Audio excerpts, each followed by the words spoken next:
ถ้าย่ำเดี๋ยวไหนเฮามีส่วนเฮามีหมานมีปรมีมีกุศลอย่าหลงหงหางแต่ว่า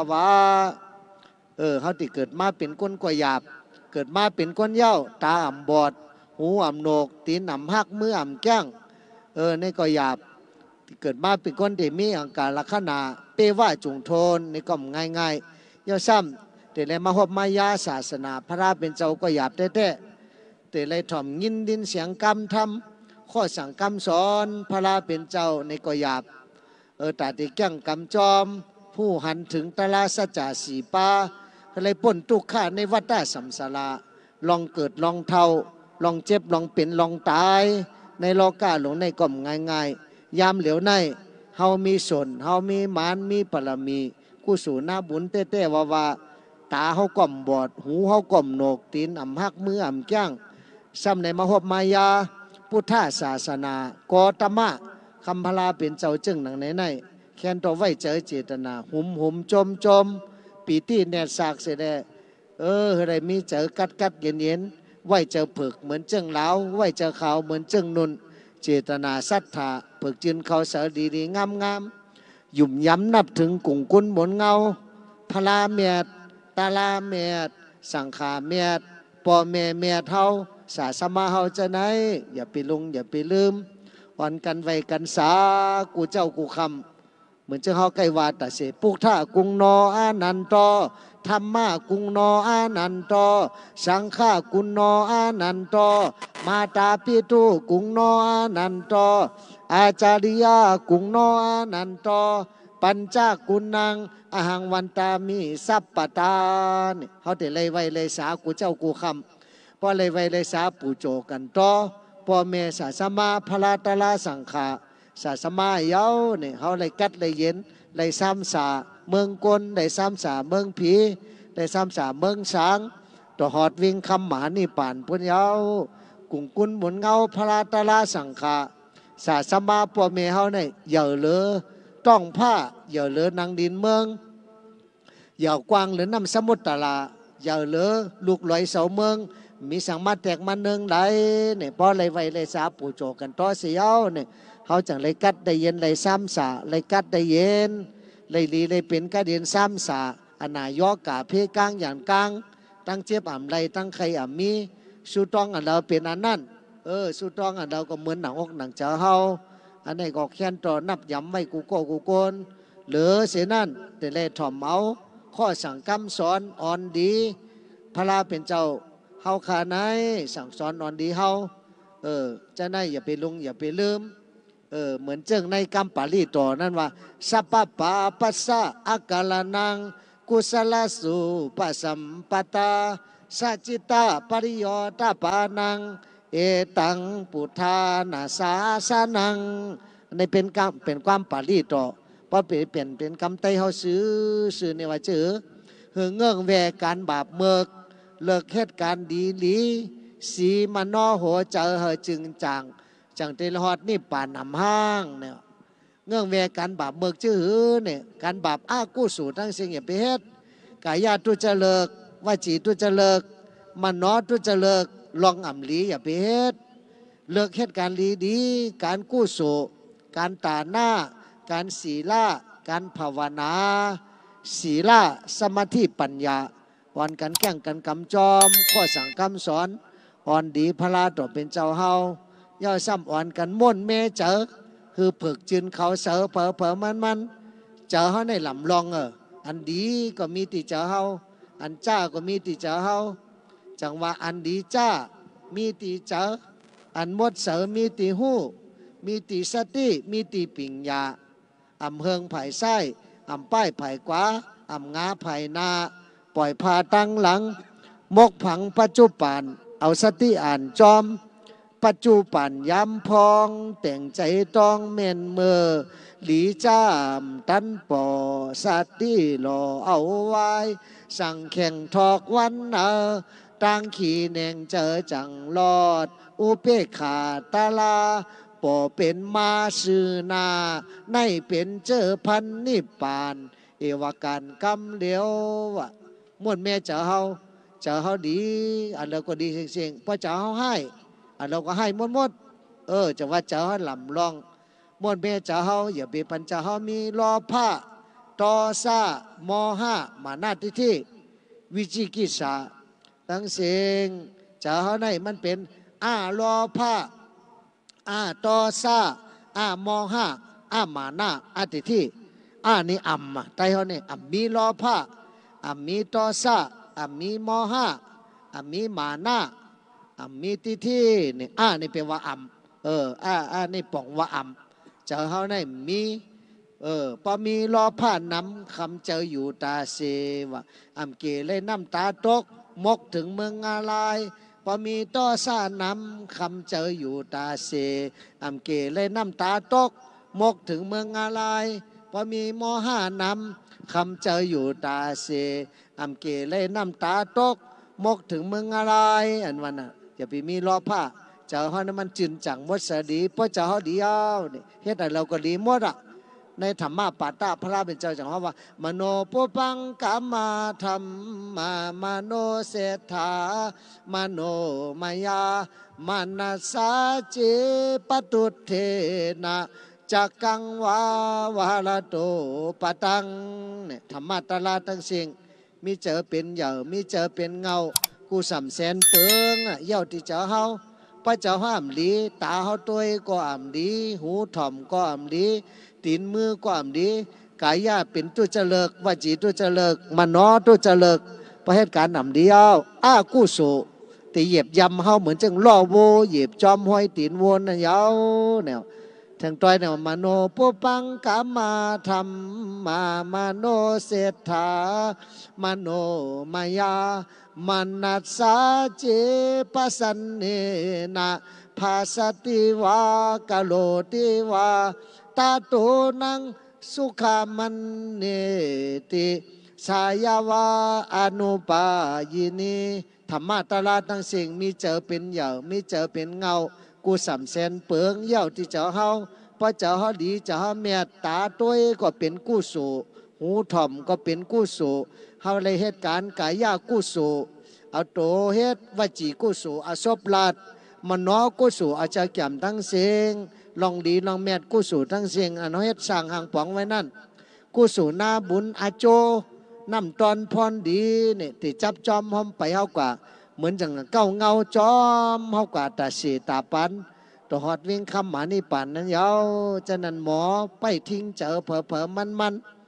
อย่าไปเหตุการณ์กู้สูตั้งสิ่งอย่าไปปันมีในเจ้าเฮามันจืนจังเหมือนจังน้ำเสานั่นเนอะน้ำเสาเนี่ยเผลอก็ใครกินใครอาบใครสูกนาเพราะน้ำตู่น้ำเนาน้ำกลมขี้หมาน้ำขี้หมูขี้วัวขี้ควายน้ำดีน้ำยุกน้ำยาน้ำอันมีกล้องจะไหนเขาก็อาบไรสุกไรกินไรใจไรเจอเขาก็ตอนนั้นมันเป็นน้ำตู่น้ำเนาน้ำกู้สู่ตู่เนาจอมรอผ้าตอซ่ามอห้ามานาที่จำดีนั่นจะตู่จะเนาเผาก็ไม่ใครจำเขาพอมันใครอยู่ไอ้กัวเขานั่นเขาเจ้ากดเจ้างอจำดีนั่นเผาก็เฮ็ดกัวเขาไรเผาก็ไม่ใครกินใครอาบจังใจจังตื้อสังเนี่ยพอน้ำเสือเนี่ยน้ำเสือเจรีน้ำเสือเจรีมีตั้งขีตั้งไม่พอน้ำเสือลีเนี่ยก็เผอก็ใครสุกนาเผอก็ใครกินใครอาบพอมีจะเมตตาการลุนามุติตาโอเปขาเนี่ยก็กัดเย็นอย่าไปว่ากระซบกระปากลายมันก็ว่าซบเมตตาได้ว่าวเจอทำเมตตาจอมเปิ้นนั่นไรดูมีเจอเมตตาป้าเจอป้าคอป้าเจตนาจังดีเมตตากรุณามุติตาอุเบกขานี่คือมีกูก้กูก้นกูหอกูเฮินเพราะว่าวันเดอเมืองเดอมีเมตตากรุณามุติตาอุเบกขานี่ก็เจอก็กัดเย็นเป็นคำน้ำกัดเย็นสีมอเมตตานี่ก็คำน้ำกัดเย็นสีมอน้ำกัดเย็นมอหนึ่งกรุณานี่ก็เป็นคำน้ำกัดเย็นมอหนึ่งมุติตาในก็เป็นคำน้ำกัดเย็นมอหนึ่งอุเบกขาในก็เป็นคำน้ำกัดเย็นมอหนึ่งเป็นสีมอนี่เป็นสีมอนี่เป็นน้ำกัดน้ำเย็นพอวันในหอในเฮินโผเมปีน้อง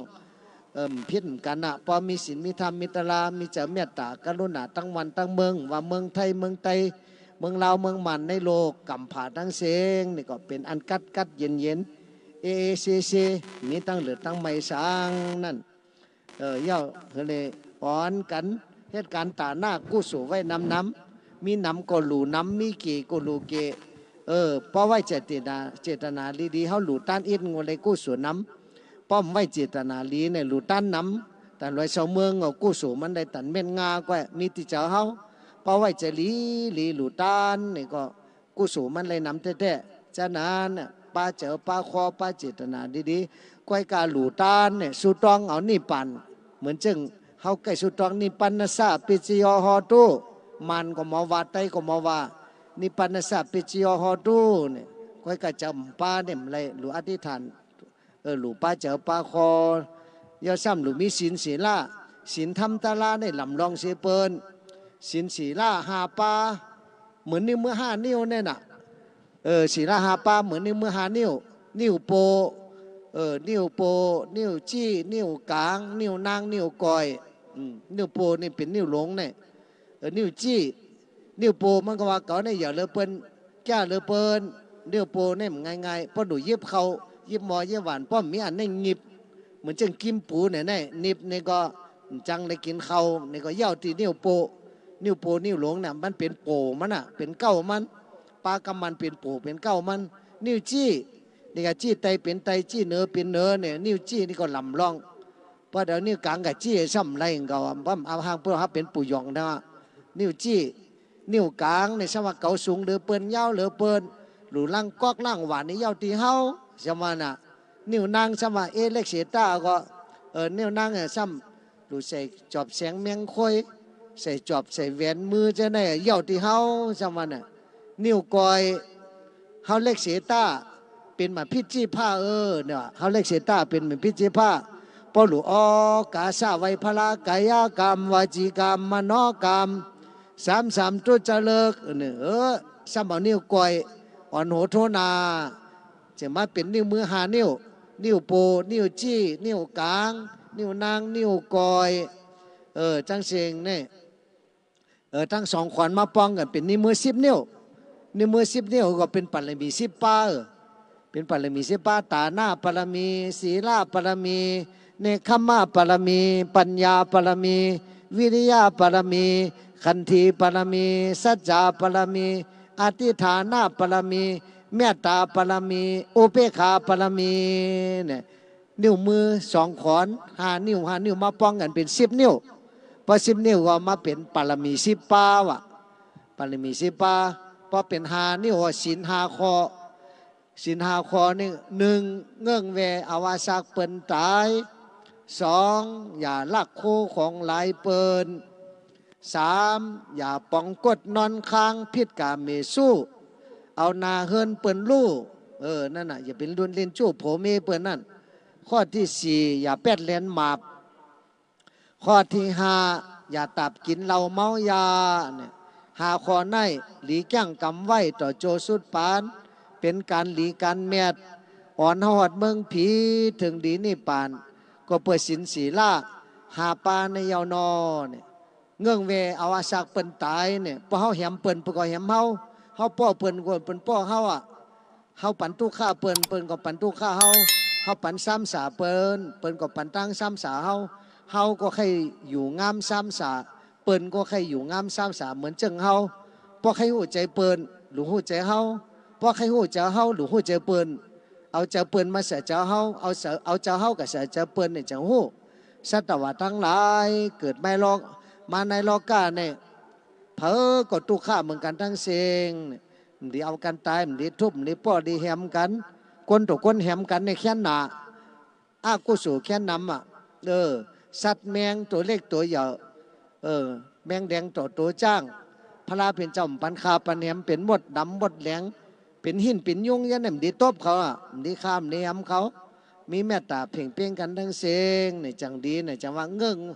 องเวเอาอาศักเปิ้นตายเพราะใครอาศักยาวอย่าไปแหมเปิ้นตายเพราะใครมีเงินคำอกจ่ายยัตนาเป็นสัตถีสัตเทอย่าไปลักโคของลายเปิ้นคนหมอลักหมอเลียนเปิ้นหมอลักเอาโคเลี้ยงไปจะได้เกิดมาจะเราเป็นก้นผันเป็นก้นผันมีเงินมีคำมีเกี่ยวมีแสงเป็นก้นกดก้นแกนนั่นเหมือนเจอเขาก้อนเล็กนั่น เมื่อคว้าบนจมก้นเล็กติมีโอกาสก้นเล็กจัดกว่ามันจังลักจังเลิศเปิ้นนั่นเกิดมาเมื่อก้นเล็กอาศักตั้งแต่1 ปีต่อแถว8 ปีในทุกข้านะในย้อนเขาเปิ้นกินคว้าบนจมในนะก็ในมาเนี่ยพอใครอยู่จ่อจอมลูกสุกนาจอมมีเพในหัวในเฮือนเฮาอย่าไปกะสุกกะเก้าหน้าหอต่อเฮือนเปิ้นอย่าไปกะกดแดนอย่าไปกะกดป้องกดนอนค้างมันใจลูกมันใจไม่เฮาอย่าไปกะสุกกะเก้ามันใจเจ้าโผเฮาอย่าไปกะเอาโผไผเมมันเป็นธรรมดาในโลกะกำผากูไผกูมันนั่นเป็นสังอันนี้มันผิดศีลผิดธรรมสังให้ฮักหนังเสียงเปียงดังไก่เปียงหนังไข่ให้เล่นดูเนื้อกันมันเป็นพิษสังอันไหนแต่เป็นศีลเป็นธรรมตาลาสัพพะว่าในโลกะลงในอย่าซ้ำอย่าไปแปดแลนหมาบอย่าไปแปดอย่าไปแลนเปินกำไทยว่าโกหกนั่นน่ะโกหกแปดแลนเปินอย่าไปลาดกำด่ากำท่าเปินสอทรงปงจ้าเปินกำมีอย่าเมเสกำอย่าเปอย่าเมเอาลาดกำมีกามีขันลาดกำมีหล่อนมีแกนกับไก่จอมตลามีจะเมตตากรุณามุทิตากายกรรมเมตตาวจีกรรมเมตตามโนกรรมเมตตาเนื้อกันลองเฮ็ดซื้อให้โยนเนี่ยมันถึงดีถึงเข้มไม่กดเลยไม่ซื้อเนี่ยมามัดกรอบกันว่ามันทั้งดีน้ำเลยน้ำมันนี่ก็มันรอเล่กันไรน้ำมันก็อยู่ที่หนึ่งน้ำมันก็อยู่ที่หนึ่งคนดีเลยคนให้นี่ก็ไม่อยู่จอมกันก็ไม่ไรคนดีเลยคนให้ไก่ยานกันนี้การไก่กันหนาพอตันตาวันขึ้นในตาวันตกคนดีในคนให้เนี่ยยานไก่กันผ้าเลยดินว่ะผ้าเลยดินคนดีเนี่ยเหมือนเจ้งผ้าคนนั่นดีนั่นเหมือนเจ้งดินนั่นยานไก่กันเจ้งนั้นเนี่ยย่าซ้ำหลู่เหตุการซื้อกันโยอย่าไปเหตุการกดการเลี้ยวการหน้ากู้สู่อย่าไปเหตุอย่าไปลาดความอันมีร้อนมีแกนหันก็ว่าหันอ่ำหันก็ว่าอ่ำหันมีก็ว่ามีอ่ำมีก็ว่าอ่ำมีนั่นน่ะลาดตามซื้อตามโยมีโอกาสซื้อเนี่ยซื้อนี่กินอ่ำมดกดนี่กินพอถึงพอนั้นก็เซ็งว่าเปิ้นว่าหือคนกูปอกเปิ้นว่าไว้ไม่กดเอาเฮ็ดแอกคนเล็กกดเอาเฮ็ดเคี้ยวคนกดไม่เหลือจะกันเลยเฮลองไม่กดเอาเฮ็ดแอกย้ำเหลียวมันแอกควายนั่นน่ะควายเนี่ยว่าไงถ่อมกล้ามเนาะโลเปิ้นเอาแอกเสียควายเนี่ยเปิ้นใจกะตั้งขวาเนี่ยก็ขวาตั้งขวาที่เตี้ยมันห่อนกะตั้งซ้ายปอกคนว่าสอนหยาเบอเปิ้นว่าซ้ายซ้ำกะตั้งขวาเปิ้นว่าขวากะตั้งซ้ายมันถ่อมกล้ามเนี่ยแม่งกุนหลิงนี่ว่าหยาบน่ะสั่งสีป้อมมาเมืองนั่นมันว่าหยาบได้ๆคนเนี่ยนะง่ายๆเจ้านั้นเนี่ยไม่กดไอเฮ็ดแอกเล็กกดไอเฮ็ดเขี้ยวเกี่ยวเขาย่ำเดี๋ยวเมียเปิดเอารถเกี่ยวมานั่นน่ะมาเขาก็เล็กไอเกี่ยวเขี้ยวเอาเขี้ยวเกี่ยวเขานั่นน่ะเอาเขี้ยวเกี่ยวเขาป้อบาดป้ามือป้อหมอปาดในก็ปาดป้ามือเกี่ยวป้ามือเจ้าเก่ามันอ่ะบางก็มือพระพุทธอ่ะเกี่ยวเขา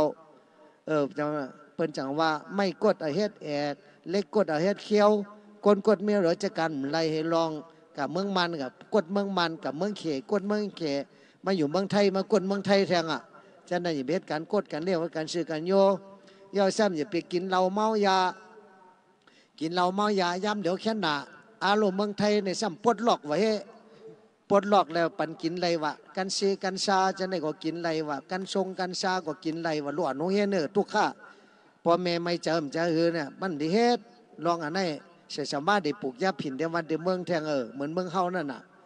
เหมือนเมืองกึ่งเมืองเฮานั่นน่ะเมืองหอยเมืองลอยอีกก็มูเชื่อปลูกยาผินก็เพี้ยนนั่นน่ะมันเป็นกฎหมายสังก็มูเดี๋ยวกฎหมายวันเมืองเนี่ยใครว่ามันดีเฮ็ดลองการกินยาม่ายาเมากินเหล้ากินยาเนี่ยมันดีมันเป็นตั้งเหลือตั้งใหม่ปันเพียวเฮาหลุดเลิกดูย้อยหลุมมอหรือมอหลุมมอต้อยอันเลยดีกินก็กินอันลำดีกินอย่าไปกินเปิ่นปลดล็อกเสียต้าเนี่ยเขาอย่าไปปลดล็อกเจ้าเปิ่นเจอเขาอย่าไปปลดล็อกหรอก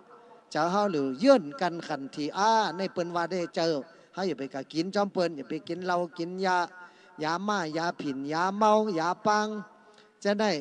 อันเป็นไตเขาว่าเป็นปังเป็นปังเป็นปิดเป็นก้องจะได้ไปกินพอกินมาในก็หย่องเมามันได้กินเฮ็ดกันเชกันชาจะนั่นกันทรงกันชาจะนั่นพอกินมาในก็หย่องเมาแต่นี่โคก็โคมแต่นี่ให้ก็ให้นั่นน่ะเป็นคนหย่องเปียาวกูวันเขาก็หย่องเมาเปียงเจอเปียงข้อเมาลูกเฮาเมาเมียเฮาเมาเฮินเฮาเมาหลดเมากาเมาก็ไหนก็น่ะ เมากูเมียวๆสมากินเรากินยาแทงในก็เขียนหนาเนาเมาเตเมาว่าเมามีติเต้าติเตกอ่ะภาวะจัดเท่าก็ซุ่มอ่ะซุ่มจัดซุ่มปันซุ่มภาวะห้ามการเฮาซุ่มการซุ่มงานซุ่มการดีกันแบบเฮาซุ่มจัดซุ่มภาวะเฮาป่นกะหลายหลายตายแปดหลายอ่ะเช่นนั้นอย่าไปกินเหล้ากินยาผินยาม่ายาเมามีสติตลาหังผังมันพอมีสติตลาเงื่องเวสิเนี่ยเขาก็เป็นคนดีมีเมียดเป็นคนดีมีปัญญาจังว่าสินศิลาหาคอได้ดีแก่งกำไว้ต่อโจสุดปานเงื่องเวอาวาสักเปินตายอย่าไปลักโคของลายเปินอย่าไปปองกดนอนค้างอย่าไปเป็ดแลนหมาบอย่าไปเตะตาบกินเหล้าเมายาหาคอได้ดีแก่งกำไว้ต่อโจสุดปานเป็นการดีการเมียดอ่อนหอกเมืองหอดเมืองผีถึงหลีนิพพานเหลือสินั่นแต่ไรแก้งกำจอมภาวนาตาหน้า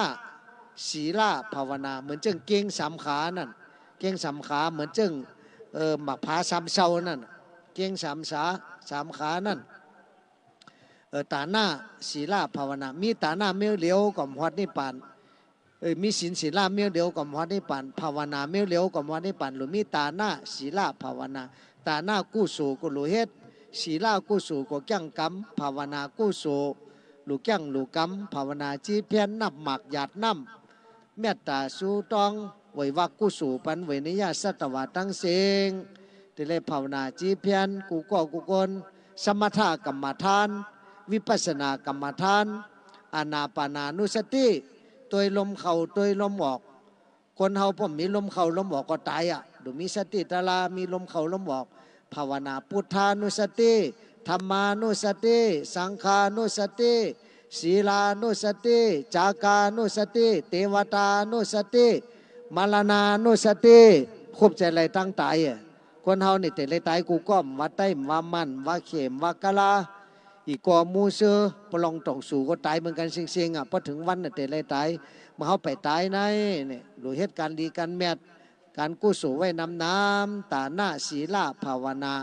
ลูกยังกำจอมข้อสั่งกำสอนอ่อนดีพระลาต่อเป็นเจ้าอ่อนกันภาวนาหนึ่งแก็บหนึ่งกำอ่ะด้วยลมเขาแล้วบอกพุทโธพุทโธก็ไรธัมโมก็ไรสังโฆก็ไรภาวนาหนึ่งแก็บหนึ่งกำตกหมากอย่านั่มว่าเหมือนมันเขากันเลยอรหัมก็อย่าไปปัดนับหมากไว้น่ะเป็นน้องมันเขานับไว้พระถันมายำไพ่อาศัยเหมือนนับพ่อขาดกว่ากี้ได้สามขาดนั่นน่ะอารมณ์เป็นน้องมันเขานับไว้เนิมในวันเมืองสุขชักมาจริงๆนั่นอย่าไปนับไว้นับหมากนับไว้หนาเผียวเต้ก็อย่าไปนับไว้เทิงเผียวเต้ก็ไรเขาป้อมใครนับหมากนับหอยตั้งห่างดีมาอดเปิ้นก็ได้นับไว้ในเจ้าห่อนับนิ้วมือก็อะไรเนาะ1 2 3 4 5 6 7 8 9 10นี่นับในเจ้าห่อ10ปอกล่ะนับลมเขาลมออกถ้วยจะเขาก็หู้ถ้วยจะออกก็หู้ถ้วยจะเขายาวก็หู้ถ้วยจะออกยาวก็หู้ป้อมมีลมไทยเจอเขาตายอ่ะมีลมไทยเจอไทยก็ตายยนก็ตายขุนคำก็นอนแพ้มาละหน้าตั้งตายเนี่ยมันเวียนเผาบาคนผันคนมีคนปีคนยอมคนเงือคนคนมีปิ่งยาคนดีคนให้ก็ตายเหมือนกันเสียงเมื่อไปตายในเฮตุทิกการตั้งหนีการกองมู่กุศลภาวนาสมถกรรมฐานเนี่ยมี40ปาอนุสติ10ปากสินากะเสียงนี่10ปาอสุภากรรมฐานมี10ปาอาหาเลปฏิกูลากรรมฐานแทงซ้ำธาตุ4ปาธาตุดินธาตุน้ำธาตุไฟธาตุลมยาซ้ำปองกันทั้งเสียงมี40ปาเนี่ยเป็นสมถกรรมฐานนี่ก็ภาวนากว่าเขาได้ภาวนาพุทธานุสติธรรมานุสติก็อะไรตัวลมเขาลมบอกนำภาวนาวิปัสสนาอนิจจาวิปัสสนาทุกขาวิปัสสนาอนัตตาวิปัสสนาตัวยุบหนามเป็นโลแหละสังขารตาลาเป็นโลเอาสติญาณจอมหูในก็ไรตัวลมเขาลมบอกเป็นสังขารตาลากายสังขารวจีสังขารจิตตสังขารตั้งเสงเนี่ยอันเดาก็มันกึมนั่นเหมือนจึงพระลาตบเป็นเจ้าเฮาคาฮอไว้น่ะสเปสังขาราอนิจจายาตาปัญญายาปัสสติอัฏฐานิปินตติทุเคเอ เอสามะโกวิสุทธิยาสเปสังขาราทุกขายะตาปัญญายาปัสสติอัฏฐานิปินตติทุกเขเอสามะโกวิสุทธิยาสเปธัมมาอนัตตายะตาปัญญายาปัสสติอัฏฐานิปินตติทุกเขเอสามะโกวิสุทธิยานสเปสังขาราอนิจจาสังขาราตลาตั้งเด้งตั้งเสียงตั้งหลงมันเกิมสเปสังขาราทุกขาสังขาราตลาตั้งเสียงเป็นทุกขาหลายหลายตั้งแต่วันเกิดต่อหอดวันตายเป็นทุกขาหลายหลายไรกินก็ทุกข้ามไรกินก็ทุกข้าไรหันก็ทุกข้ามไรหันก็ทุกข้าไรยินก็ทุกข้าไรยินก็ทุกข้าลองเกิดก็ทุกข้าลองเท่าทุกข้าลองเจ็บก็ทุกข้าลองตายทุกข้าและซอกะจูหลิงขีแหนงห้องให้ไม่เดิดอืดคำคอตั้งเสียงเป็นทุกข้าตั้งเสียงสเปสังขาราทุกขาสัตวะทั้งหลายเกิดมาในโลกาในเป็นทุกข้าเหมือนกันตั้งเสียงสเปธรรมาอนัตตาธรรมะตลาตั้งเสียงเนี่ยเป็นอนัตตาอนัตตาและสุญญตาเนี่ยอันเดียวกันอนัตตาเนี่ยมันเปลี่ยนเสียงได้ห้ามหัวเบิ่งมันไรอย่าไปเท่าแรกก็เท่ามันติ๊กเหมือนเจ้าห้าครูบาปู่เท่านั่นน่ะครูบาปู่เท่าย่ำเหลืออายุ61เนาะเหมือนนั่นเปิดห้องว่าพระปีน้อยน่ะพระปีน้อยอยู่วันลายมันอยู่วันใดเมืองเชียงแสนเป็นห้องพระปีน้อยพระปีน้อยวันลายเชียงแสนย่ำเดี๋ยวเป็นครูบาปู่เนี่ยเป็นตู้ปู่เจ้าพ่อตู้ปู่มีลูกมีเมียมาบวชเป็นตู้ปู่นั่นได้เป็นเมียวหนึ่งเฮาเนี่ยเป็นครูบาปู่ครูบาปอนี่ก็เลยครูบาปู่มันเท่ายอล่มเดี๋ยว61มันใครหัวเท่ามานี่ก็เหมือนว่า40ลืมนา50ลืมหลังพอเท่ามาสั่นยังใส่สมามหูสังกินข้าวเย็นเสียงหูหนังนั่นว่านั่นน่ะมันเท่ามาป้องกันให้มันดีตาก็ดีเขียวก็ดีเขียวก็เจ็บแบบว่ามันซื้อคว้าปมันจุ่มหัวเขียวเจ็บก็มันไปบางเถอะที่รักษาไว้ตัวเข้าปากเหี่ยวมันในก็ไล่หมอยาเขาจะถอนออก2 ซีกจังถอนเจ็บหัวดำเจอเพิ่มเจ้าเจ็บเกิดมาเจ็บมังก้อยเจ็บเข่าก็เจ็บเขียวก็เป็นตาลาเพิ่มเจ็บมันหูเจ็บเขียวด้วยแหละอะโลเหลือจาหนาเข่าพ่อมจังกินอันเราก็ลีพอเท่ามาตาก็ลีหูก็ลีตีนมือก็ลีก็เจอในเดียวเจอเฮาหลุมีเมตตาการุณามุทิตาอุเบกขาเจอเฮาหลุกัดหลุเย็นเจ็บตัวอย่าไปเจ็บเจอไม่ตัวอย่าไปไม่เจอทุกข้าตัวอย่าไปทุกข้าเจอหมอไว้วางเจอในเขียนเนี่ยคนเฮาเนี่ยเพราะไม่เจอน้ำเพราะทุกข้าน้ำน่ะจังว่าคนกูปอกคนว่า10 ปีอาบน้ำอาบกัดอาบหนาว20 ปีเหล่เบาเหล่เศร้าอาบอิ่ม30 ปีอาบนายสงสาร40 ปีเหตุการณ์พระตันผ้าผ่า50 ปีไข่เหล่กาเมืองไก60 ปีไอพระตันพานโขก70 ปีเป็นหมาหกตั้งโต80 ปีไข่โคเหมือนบีให้90 ปีไข่หลูหามอยา100 ปีตายก็ใครก็ตายเหมือนใครก็ตายคนเฮาในน้ำป่องลองสังจันเมื่อไปตายในเฮติกการตาหน้าการศีลาการภาวนาโดยแก้งกำกว่าหังผาหังมันหิมเอาข้าวยามมีกามีขันอ่อนกันลั่นกันกำใจเอาลั่นกันตันเจ้าตันเจียวอย่าไปตกลาตกลื่นน่ะเนอะพอเขารับลูกลานี่ก็เหมือนว่าเขาตกลาตกลื่นก็ตันขึ้นเปิ้นพอเขาตกพอลันกันตันเจ้าตันเจียวให้การดีการแม่เขาไม่ไม่เจอแรงเจอเขาตายเหมือนไหนตายมือผูกก็เขาไม่เจอสังนั่นเขาให้การดีการแม่ไว้น้ำอันนี้ก็ติลัดนำก็คำเจอลัดเกมมิเสเลตันยากำไตเขามันนำหนาใจหือหนอลาดปันหอปันโยตันก้อยมันครูว่าผมจุ่มมันหูสังน้ำลาดปันหอปันลองตาหน้าลองศีลาลองภาวนาลองลีลองแม่จะในสอนเจ้ากูโก้กูโกนอย่าไปลุงอย่าไปลืมต้องไว้กึมต่อหอดวันตายต่อหอดนิพพานเขามีกู้สู่หน้าบุญเต้ว่าเลยมาเกิดมหายาศาสนาพระราเป็นเจ้าเขาเกิดมาเป็นก้นไก่เยขนก้นเยจัดมันแม่อย่าไปซุ่มมาล้างเขาคือเลยเกิดมาเป็นก้นแทงในแค่ดีกลมเลยเกิดมาเป็นก้นกูลองผุงไตเหมือนเจ้าเสียงกองย่างนั่นเสียงกองย่างลำเนี่ยลองผุงไตลองผุงไตลองผุงไตวักไรตาหน้าวักไรศีลาก้มไรภาวนามไรพระไตรเกาไรไม่เกาไรให้เนี่ยเป็นเสียงกองย่างน่ะนะเจ้านั้นอย่าไปลองผงไตขึ้นผงเนื้อติ๊กเจ้าเขายกขึ้นมันสูงขึ้นเมื่อในกลีขึ้นเมื่อผูกกลีขึ้น มือเฮือกว่าลีขึ้นสูงขึ้นสูงขึ้นติ๊กๆเหมือนเจ้าเฮือบินดีขึ้นนะป้อมขึ้นสูงสูงป้นป้นลมป้นผลกะเนี่ยมันจังบินกับป้นถึงตีถึงแลนน่ะเจ้าเขาก็จะนั่นน่ะมันสูงขึ้นติ๊กๆอย่าไปกันไหลกับตั้งต่ำเจ้าเขาเหมือนจังน้ำมันไหลกับจอมอากุโสไหลกับจอมตันหายาก้าไหลกับจอมรอพระโตสะโมหะเนี่ยที่เป็นมันไหลหลูคัดเจอจะว่าคัดเจอจูจ้าอาทุกเหตุการณ์ดีการแมดการตาหน้าการศีลาการภาวนาเนี่ยมันดีขึ้นติ๊กจัดในกอลีมาจานากอลีมาติ๊กต่อหอดวิ่งคำนิปานอันนี้ก็หลูต้องไว้กูก็กูคนกูขุนกูนางก็ในติใครในปันสักสีจัตกะ2-3ต้อยเป็นปังปอยตะลาซ้ำติใครเนปันปืนพระราเป็นเจ้าในพัตกับในหนึ่งเนปันเมื่อว่ามือซึ่งก็วายอกรรมลืมกับเบื่อกะฮอที่ธรรมศาสตร์กรุงเทพนั่นก็ฮอยอกรรมก็กระไตก็มีนำออกไปนำแต่เจียงใหม่พี่น้องมันเขาก็นำเมืองกรุงเทพปุ่นน้ำเมืองธรรมศาสตร์มหาวิทยาลัยธรรมศาสตร์ก็ฮอยอกรรมก็ได้ฮอลบใต้ทางอีกหนึ่งในพัตกับเพราะในมีพลางาสู่ปากำมันพลางาสู่พลาหาสู่พลากากูสันท่าพลาเป็นเจ้าโกนากรรมนาพระเป็นเจ้ากัสสปะพระเป็นเจ้าโกตมะพระเป็นเจ้าอริยเมตเตในพัตกับเนี่ยมีพระหาสูเมื่อสางก่อผ้าล่าก่อเมืองสางเนี่ยเพราะว่าในพัตกับในกรรมนั่นที่มีพระปอมาลายสู่เขากับด้วยหมอกโบในบอกโบนมีอัคยาตัวลิกไว้หาสู่หน้าโมพุทธายะหน้ามาป้าท่ายะนี่ออกม่านตั้งอ่ะหน้ามาปัทยาเป็นหน้าโมพุทธายะปฏิเฮนอัคระเฮนอัคระอักษรธรรมาตาลาเนี่ยแต่ละเฮนนั่นตั้งอ่ะพอขึ้นวัดขึ้นจ้องร้องบอกเป็นมุนเจ้าเป็นเจ้าสั่งเจ้าจ้างแต่เลยว่าหน้าโมพุทธายะสิทธังอะอาอีอูเอโอกะข้างาจ้าซายาตาท่าหน้าป้ามา ยาล่าวาสหาล่าอังกีนี่แต่เลยว่าในตั้งเห็นนักขลาเนี่ยนะแต่เมื่อช่างกว่าผ้าเล่ากว่าเมืองเจ้านโมพุทธยาเนี่ยเป็นพระหาสุหน้าเนี่ย